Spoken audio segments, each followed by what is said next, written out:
प्रभु यीशु ख्रीष्टर बहुमूल्य नाम आपण प्रत्येक को ओडिया बाइबल क्विज कार्यक्रम को स्वागत करे। प्रश्न उत्तर माध्यम आम बाइबल को ध्यान करुछु। आदि पुस्तक आम समाप्त करूँ। बर्तमान यात्रा पुस्तक ध्यान करुछु।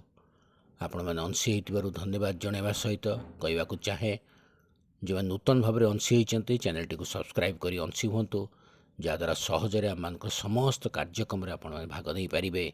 प्रश्न उत्तर गुड़िक जानीपारे सान सान पिला अंशी करातु, जहाद्वारा से लेखि रखिए प्रश्न उत्तर गुड़िक से कार्य आसव।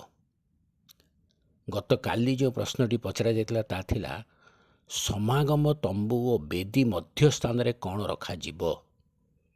यार सठिक उत्तर होची पित्तल जलकुंड।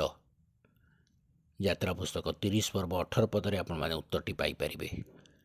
आज निमंते प्रश्न होची सदाप्रभु सप्तम दिन रे विश्राम करी कौन होइथिले। सदाप्रभु सप्तम दिन रे विश्राम करी कौन होइथिले।